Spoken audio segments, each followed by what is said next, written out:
Okay, today is September 12th, 2016. And I wake up at 4:59 in the morning and I see that I have a text from my aunt. Well, mind you, I just got into it with my aunt like last week. Uh, well, not really got into it, but we had some words over Facebook because she got mad that I said, I wish that my family would have told me the truth about my parents. And I was just my mother being on drugs and stuff like that. And she said that I was being messy for putting that on there, you know, and I didn't think so. I didn't go into detail about it. I was actually talking to my cousin, and just having a conversation. Well, I wasn't talking to her. My cousin jumped in when I put just, I wish they would have told. And she's like, comes with all these excuses. And I'm like, well, yeah, that was when I was like a kid. Yeah, you can hide that. But at some point, I'm 30 years old, you know, at some point, there has to be some time when you have to tell me, which I still don't believe to this day that they were going to tell me. They were never going to tell me. My mother wasn't going to tell me till she just finally, she had it so much bagged in, and I know that's the guilt that she, and that's probably why I had all this complications. So she has all that guilt. So now she's finally letting it out, which is good because I really don't want her to have that.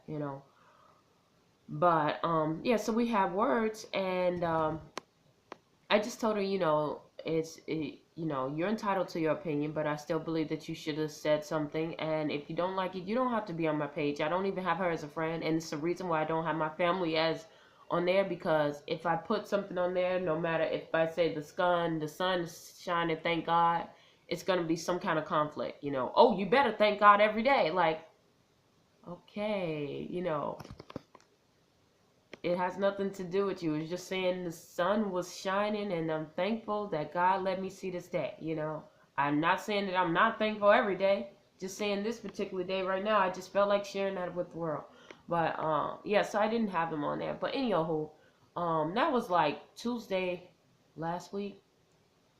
And I had talked to her like Thursday or whatever because my grandmother's supposed to be taking off of life support. And she told me, I asked her what day. She told my mom Friday of last week. And I was like, well, I need to know so I won't be. I'm farther from you guys. I don't live in the same city. I live in a town this like hours away, and I can't just get up and just miss work. And if it's something that serious, I want to have at least 2, maybe 3 days that I can be down there, just in case I can't feel like I can't make it back. I want to see my grandmother, and that. So she's like, okay, well, I'm gonna let you know. So I called her. What was this like? I want to say Thursday, and asked her, and she said, well, you know what? I don't know.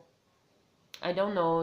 Your aunt and uncle, which is her brother and sister, haven't made a decision yet. Not my mother, because they don't include her and stuff like that. They just bring her along, like she has no input, and that's how she acts like she's a child, like she has no input because that's how they've been treating her. So, um, and she's older than them, except the brother, but and the brother's 2 years older than her. So I was like, okay. When she told me that, they hadn't made a decision, I was like, okay, well, I didn't make the request yet, because I didn't want to do it because I knew that what they're gonna do, and I was like, okay. So after that, after I saw what was on Facebook, I was like, I had a feeling like, okay, she's gonna plan something. It's gonna be some way where she's gonna act, and I told my mom this that uh, it's gonna be a way that I'm not gonna be able to see, my grandmother, and I was kind of preparing for it, but you really don't really prepare for it. So then today I get the text, it's gonna be Tuesday at 12 in the morning. She sends me a text at 12 in the morning. So I knew she knew yesterday, she knew Sunday that it was gonna be 12. It's Monday. You're gonna text me at midnight Monday, 12:04. It's 12:04.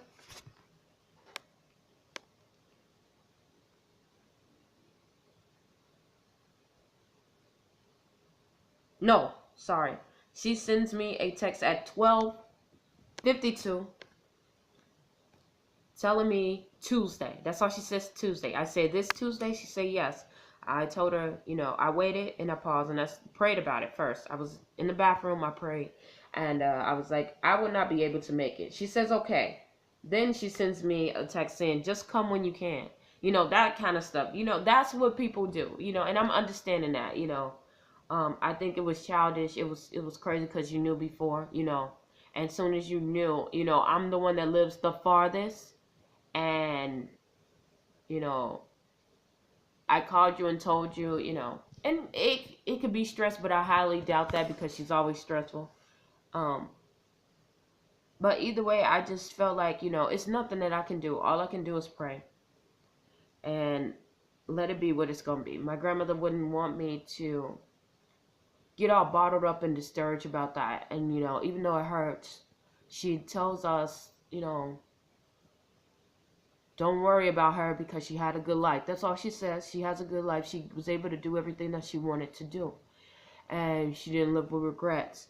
So I have to just remember that, But it kind of hurts because she knows, everyone knows, like, my grandmother was really like my mother.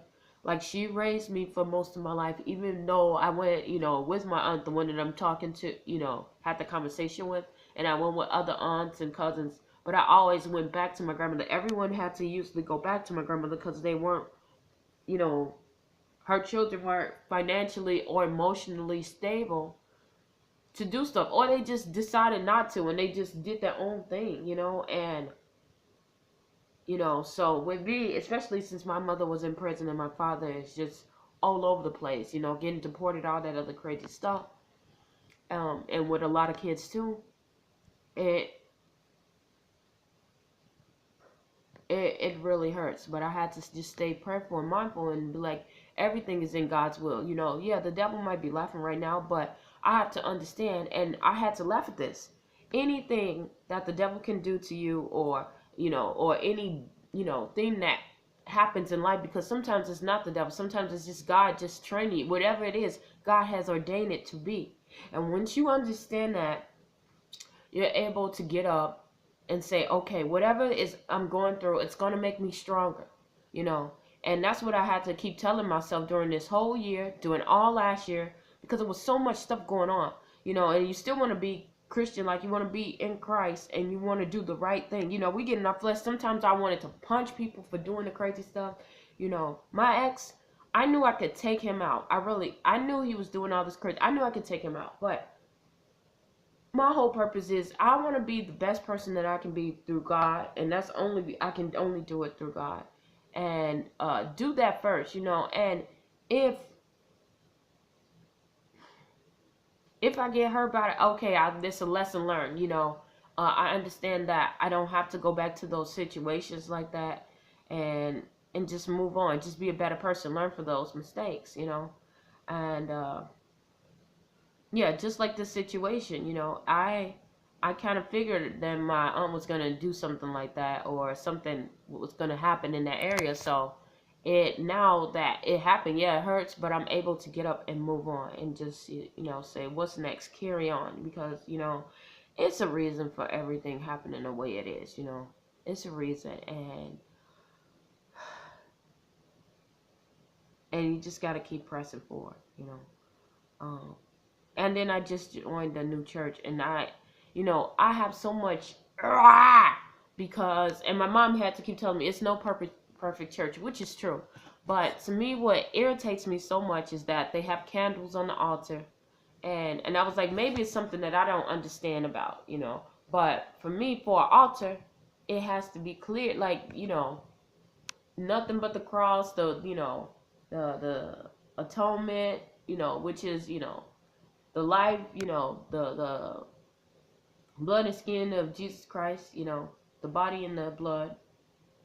And that's the crackers and the wine and the juice. And that's about it. And I don't know, it's different, small things. And I try not to look at that because it's like, yes, come as you are.